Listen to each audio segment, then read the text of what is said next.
আসসালামু আলাইকুম।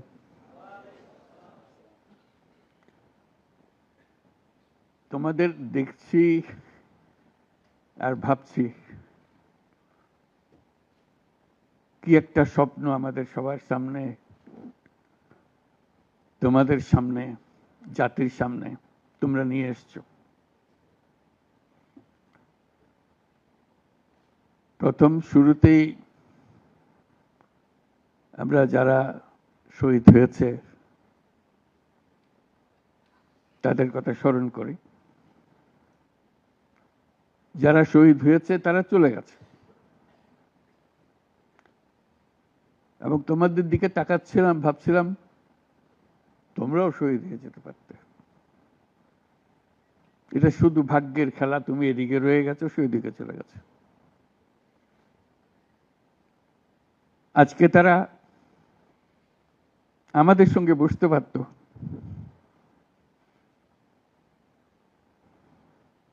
কিন্তু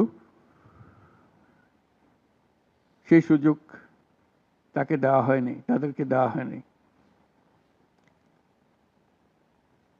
আমরা এপারের আর ওপারের মানুষ হয়ে গেছে শুধু ঘটনাচক্রে। কোন নিশ্চিত বলার উপায় ছিল না তুমি এখানে থাকবে, সে চলে যাবে। তুমি হয়তো 1 ঘন্টা আগে রওনা হয়েছে, 1 ঘন্টা পরে রওনা হয়েছে, এতেই তার সমস্ত কিছু পাল্টে গেছে। যখন হাসপাতালে যাই তাদের দেখার জন্য, তাকাতে কষ্ট হয়। এরকম তরতাজা একটা ছেলে, একটা মেয়ে এরকম ভাবে কিভাবে ছিন্ন বিচ্ছিন্ন হয়ে যায়। মাথার খোল চলে গেছে, এদিকে পা চলে গেছে। একজন তাজা তরুণ রংপুরে আমাকে বলল,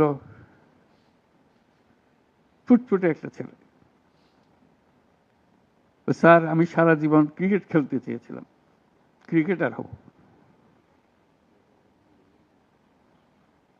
এখন দেখেন আমার পাটা কেটে ফেলেছে।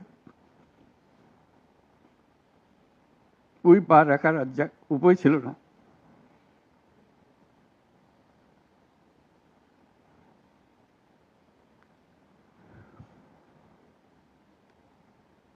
সে আমাকে জিজ্ঞেস করে, স্যার আমি ক্রিকেট খেলবো কি করে?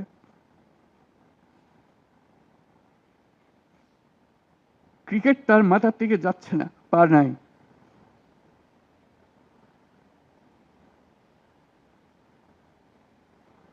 যতবার দেখি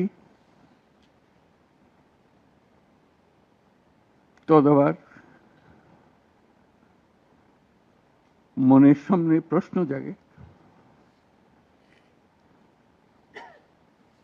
এটাই আমরা বাংলাদেশ বানিয়েছিলাম,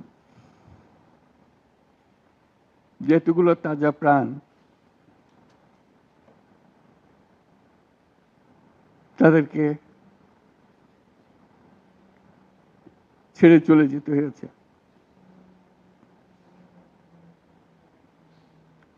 আমরা যারা এখানে আজকে বসে কথা বলছি, তাদের একমাত্র দায়িত্ব তাদের যে ত্যাগ, যে জীবনের বিনিময়ে তারা আমাদেরকে আজকে এখানে বসার সুযোগ দিয়েছে। তারা না গেলে আমরা আজকে এখানে বসতে পারতাম না। সবাই, আমরা যারা সরকারের মধ্যে বসছি, তোমরা যারা আজকে শান্ত মনে এখানে কথা শুনতে এসছো, কেউ এই ভূমিকায় আসতে পারতাম না।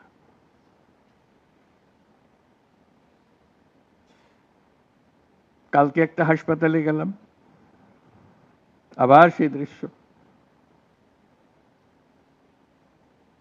কচি কচি প্রাণ, মাথার খুলি উড়ে গেছে, মাথার অর্ধেক নাই। গুলি মাথার ভেতরে রয়ে গেছে। একজন, এটা রংপুরের হাসপাতালের দৃশ্য, একটা এক্স-রে দেখালো,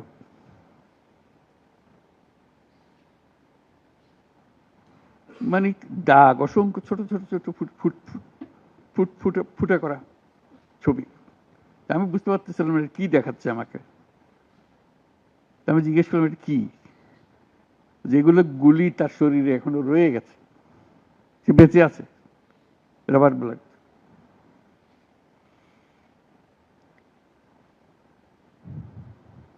যতবার দেখি, যতবার শুনি, আবার নতুন করে প্রতিজ্ঞা করতে হয়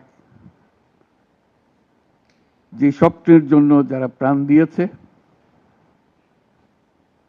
সে স্বপ্নকে আমরা বাস্তবায়ন করবই। এটার থেকে আমাদের বেরিয়ে যাবার কোনো উপায় নেই। আমাদের যোগ্যতা না থাকতে পারে,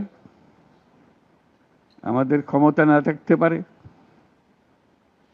কিন্তু আমাদের প্রতিজ্ঞা রইল আমরা এটা করব।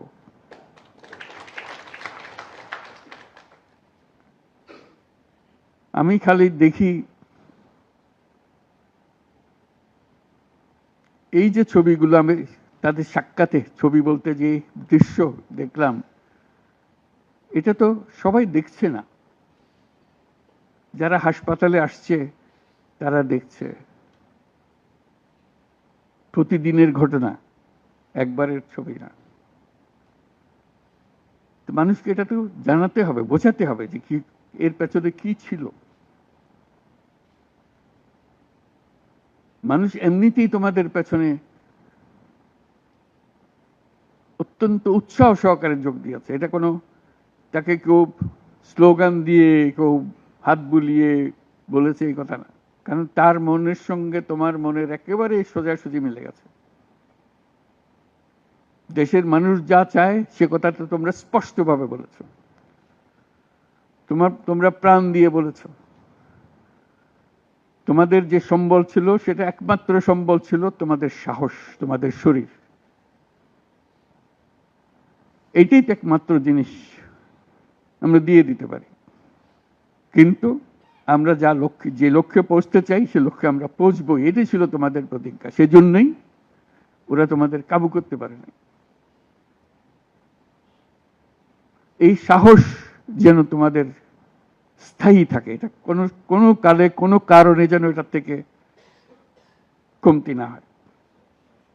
এর আগামীতে যাত্রা দুরূহ, এটা সহজ কাজ না। এই যে বারে বারে আমরা বলছি, তোমরা বলছো এত বছরের জঞ্জাল, যে আমাদের পায়ে এত বছরের শৃঙ্খলা পুড়িয়ে দেওয়া হয়েছে, শৃঙ্খল পুড়িয়ে দেওয়া হয়েছে। সেই মাথার ভেতরে যে শৃঙ্খল বেঁধে দিয়েছে, কাজের মধ্যে যে শৃঙ্খল বেঁধে দিয়েছে, সেগুলো সব কটা থেকে আমাদের মুক্ত হতে হবে। তাহলে আমরা একটা নতুন জাতি হিসেবে জন্ম লাভ করব। তোমরা এই সাহস দেখাবার আগে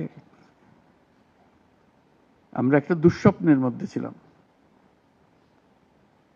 যেটার কোনো সমাপ্তি নেই। এই দুঃস্বপ্ন কঠোরতর হয়েছে। আমরা একে একে সব হারিয়ে ফেলেছি, দেখতেছি সব যাচ্ছে, কিন্তু টু করে শব্দ করার সাহস আমাদের হচ্ছিল না। সবাই মেনে নিচ্ছিল যে যেভাবে হোক কোন রকমের সামাল দিয়ে চলা, যতটুকু না হলে নয় সেটুকু করে দেওয়া, তবু জীবনটা কাটিয়ে দেওয়া। এটাকে উল্টে দেওয়ার কথা কেউ চিন্তা করে নাই। এটাই ছিল আমাদের দুঃস্বপ্ন। আমাদের হাত পা ছিল অবশ। এই দীর্ঘ 16 বছরের দুঃস্বপ্নের মাঝখান দিয়ে হঠাৎ করে তোমরা আওয়াজ তুললে, না আমরা জেগে উঠব, এই দুঃস্বপ্নের ভেতরে থাকবো না। যে সাহস তোমরা দেখালে, যে ত্যাগ তোমরা করলে, হঠাৎ জাতি দুঃস্বপ্ন থেকে জেগে গেল, দেখে আরে সব তো আমাদের হাতের বাইরে চলে গিয়েছিল, আমাদের চিন্তার বাইরে চলে গিয়েছিল, এখন আমরা আবার সোজা হয়ে দাঁড়াবো। এই দুঃস্বপ্ন ভেঙে দেওয়ার যে সাহস তোমরা দেখিয়েছ, তার জন্য সারা জাতি তোমাদের কাছে কৃতজ্ঞ। আমাদের চেষ্টা হলো সে জেগে ওঠা জাতিকে নতুন স্বপ্নের দিকে নিয়ে যাওয়া, যে স্বপ্ন তোমরা দেখিয়েছ। যখনই এই অফিসে আসি, তোমরাও ঢুকেছ, চেহারাটা দেখলেই মনে পড়ে তোমাদের একটা ছবি, কিলবিল করছে ছেলেরা এর ছাদে, এর ওখানে, প্রতি জায়গাতে দখল করছে এই অফিস। মনে পড়ে যে ওরাই তো এই অফিস আমাদের জন্য মুক্ত করে দিয়েছে, আমরা আজকে ঢুকতেছি, তোমরাও ঢুকলে আজকে এখানে। তবে এই অফিস আর সেই অফিস নয়, আমরা নতুন বাংলাদেশের অফিস এটা করেছি। নতুন বাংলাদেশ গড়ার জন্য আমরা এখানে এসেছি, সেটা যেন সবাই মিলে আমরা করতে পারি। দেয়ালের যে লেখাগুলো যখনই দেখি অবাক লাগে, এত কথা কিভাবে এদের মনে আসলো। এদের পেছনে তো কোনো কবি নাই, কোনো সাহিত্যিক নাই, কোনো পণ্ডিত নাই যে কথাগুলো জোগাড় করে করে দেবে, কিন্তু সারা শহর ছড়িয়ে আছে, অন্যান্য শহরেও আছে। প্রতিটি কথা অত্যন্ত মূল্যবান, ছোট্ট কথা, ছোট্ট ছবি, অত্যন্ত মূল্যবান। আমি প্রথম দু একদিন দেখার পরে বললো যে এইগুলো তো কদিন পরে হারিয়ে যাবে। তাড়াতাড়ি যারা পরিচিত আছে তাদের বললাম এগুলো সব ছবি তুলে রাখো, এগুলো হারিয়ে যাবে। ঢাকা শহরের যত দেওয়াল আছে সব দেওয়ালের ছবি তারা সংগ্রহ করে রেখেছে। একজন আকবরী একটা বই বানিয়ে ফেলেছে ধরে রাখার জন্য, এই মুহূর্ত যেটা হয়ে গেছে সেটার জন্য হারিয়ে না যায়। এই বই এখন প্রকাশিত হবে, যারা দেখে নাই, যারা দেখার সুযোগ পায় নাই, দূরে আছে, তাদেরকে যেন আমরা দেখাতে পারি আমাদের ছেলেরা কি করেছে, আমাদের মেয়েরা কি করেছে। তাদের তুলি কেনার পয়সা ছিল না, দোকানদারকে বলছে আমার একটা তুলি কিনে দেন, আমার একটু রং কিনে দেন। ওই তুলি দিয়ে, রং দিয়ে তারা এগুলো বানিয়েছে। সেই ছবিগুলো, সেই কার্টুনগুলো বই আকারে যাতে প্রকাশ করে। এবং আমি এখন আমাদের দূতাবাসগুলোকে বলছি, এটা তো আমরা দেখছি এখানে, তোমরা কি করছো, এই ছবিগুলোর অন্তত একটা প্রদর্শনী করো, দুনিয়ার লোকজনকে জানাও আমাদের ছেলে মেয়েরা কি করলো। প্রত্যেক দূতাবাসে যাতে করে আমাদের এই দেয়ালের ছবি, আমাদের এই ভিডিও, যারা যেসব যত আন্দোলনের যে ছবিগুলো, ভিডিওগুলো দেখানোর জন্য। শুধু বাংলাদেশের মানুষ উতলা হয়ে গেছে নতুন বাংলাদেশ করার জন্য, তাই না? আমাদের যত বাংলাদেশি সারা দুনিয়া জুড়ে আছে, তোমরা একটু আগে বলেছো তাদের কথা, তারা সবাই বলছে যে আমরা আসতে চাই, আমরা এই নতুন স্বপ্ন বাস্তবায়নে শরিক হতে চাই। কাজে তারা, তোমরা যে ঢেউ উঠিয়েছ শুধু এখানকার মনে না, সারা দুনিয়ার বাংলাদেশিদের মনে এই ঢেউ উঠিয়েছে, তারাও যোগ দিতে চায়। যারা বাংলাদেশি নয়, অন্যান্য দেশের তরুণরা, তারা বলছে আমরাও দেখতে চাই, কারণ আমাদের দেশেও এরকম দরকার। কাজে এটা কোনো সীমাবদ্ধ নয় যে বাংলাদেশের মনের মধ্যে তোমরা প্রচন্ড ঢেউ জাগিয়ে দিয়েছ, প্রচন্ড স্বপ্ন জাগিয়ে দিয়েছ, তোমরা সারা পৃথিবীর তরুণকে জাগিয়ে দিয়েছ।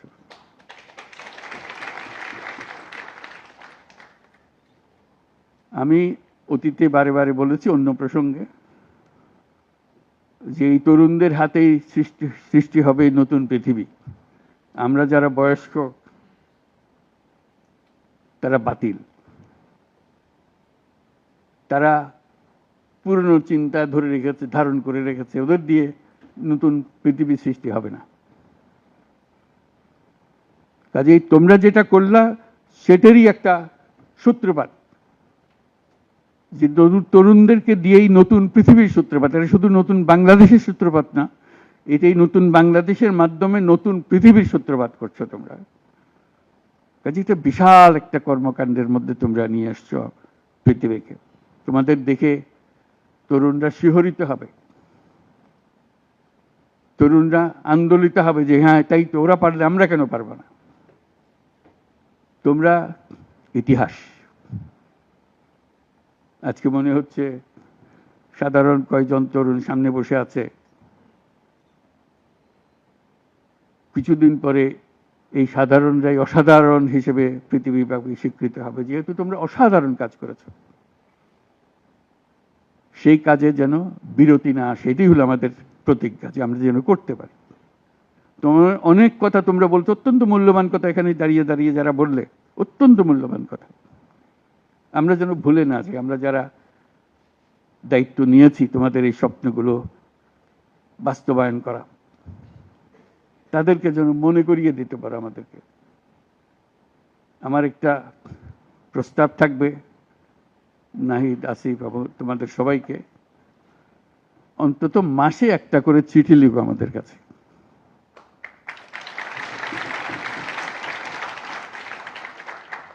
শুধু স্মরণ করিয়ে দেওয়ার জন্য এটা বাকি রয়ে গেল, এটা ঠিক হলো না। কারণ আমরা হয়তো অনেক সময় মাথার থেকে ছুটে যাবে, যেহেতু তোমরা যেভাবে দেখে এসছো আমরা সেভাবে দেখতে জানি না। সেই জানানটা দেওয়ার জন্য আমাদেরকে গুঁতো দিতে হবে, স্মরণ করিয়ে দিতে হবে, যাতে করে আমরা এটার থেকে বিচ্যুত হয়ে যেতে না পারি। এটা তোমাদের দায়িত্ব, কারণ যে পথে রওনা করে দিয়েছ সেটার রূপরেখা তোমাদের কাছে পরিষ্কার। আমরা হয়তো কিছুটা বুঝেছি, কিছুটা অন্যভাবে বুঝেছি, এরকম যেন না হয়। তোমাদের ঠিকভাবে যে স্বপ্ন তোমরা দেখেছ, সেই স্বপ্নটা যেন আমরা আমাদের সাধ্যমতো রূপ দিতে পারি। বহু লোক বসে আছে যারা এই দুঃস্বপ্ন থেকে আমরা জেগে ওঠার কারণে তারা দিশেহারা হয়ে গেছে। একদিন চুপচাপ শুয়ে শুয়ে দুঃস্বপ্নের মধ্যে এরা ছিল, দুঃস্বপ্ন দেখছিল, আমরা শান্ত আনন্দ সহকারে লুটপাট করে যাচ্ছিলাম, হঠাৎ করে গোলমাল হয়ে গেল। তারা কি চুপচাপ বসে থাকবে? মোটেই না। খুব চেষ্টা করবে আবার তোমাদেরকে দুঃস্বপ্নের মধ্যে যাতে ঢুকিয়ে দেওয়া যায়, তারা শান্তমতে আবার শান্তিতে আবার তাদের রাজত্ব চালাতে পারে। তারা চেষ্টার ত্রুটি করবে না। কাজে যে কাজ শুরু করেছো, এই কাজ সমাপ্ত না হওয়া পর্যন্ত এর থেকে বেরিয়ে যেও না, তাহলে সব নষ্ট। বাংলাদেশ এই যে বললো, আমি বলছিলাম 16 বছর, বললো 53 বছর। বাংলাদেশের জন্ম থেকে আজ পর্যন্ত এই সুযোগ আর আসে নাই, যে সুযোগ তোমরা আমাদের হাতে তুলে দেবে। এই সুযোগ যেন হাতছাড়া না হয়। এই সুযোগ হাতছাড়া হলে বাংলাদেশের আর কোনো ভবিষ্যৎ থাকবে না। এটা কোনো আর দেশ, এটা কোনো রাষ্ট্র আর থাকবে না। কাজে এটা যেন শুধু রাষ্ট্র নয়, পৃথিবীর সম্মানিত রাষ্ট্র হিসেবে প্রতিষ্ঠিত হতে পারে, যেহেতু তরুণরা এটার হাল ধরেছে। এই কারণেই এটা ভিন্ন, এই কারণে এটা ইউনিক, অনন্য। এই অনন্য একটা দেশ আমরা তৈরি করতে চাই। মানুষ এসে এটা, দুনিয়ার মানুষ এটা এসে দেখে যাবে, তোমাদের কাছে শিখতে আসবে, তোমাদেরকে নিয়ে যাবে। আমাদেরকে বলো কি মন্ত্র দিয়ে তোমরা এটা করেছো, এই মন্ত্রটা তারা শিখতে আসবে। সে মন্ত্র হয়তো তোমরাও টের পাচ্ছ না, এই কি মন্ত্রটা কিভাবে আসলো, কিন্তু একটা বিরাট মন্ত্র তোমরা আবিষ্কার করছো। এই মন্ত্রকে ধরে রাখবে। এই মন্ত্র যদি শিথিল হয়ে যায়, আমাদের কপালে অশেষ দুঃখ। সে দুঃখ যেন আমাদেরকে দেখতে না হয়। তোমাদেরকে অভিনন্দন। তোমরা নিজ নিজ চিন্তায় অনড় থাকো। যে যত পরামর্শ দেয় এটার থেকে বেরিয়ে আসার, এই পরামর্শ তোমরা গ্রহণ করো না। তোমাদের চিন্তায় স্বচ্ছ, তোমাদের চিন্তায়